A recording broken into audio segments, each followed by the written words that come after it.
Super init. Kalarating lang namin galing naglakad from Happy Valley to Wan Chai. Basa yung likod ko. Okay lang.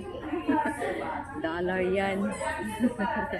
Sacrifice lang muna tayo habang meron pang kontrata. Diba? Kaysa magstay sa Pilipinas na wala tayong income. Meron man pero hindi sapat. Kaya dito na lang tayo.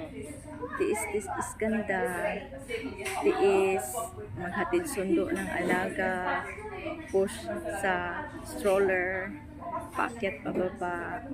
And the end of the month, meron tayong matatanggap. So, yan lang yung positive mindset palagi. Na hindi lahat ay nakukuha sa madali. Kundi kailangan mo munang paghirapan para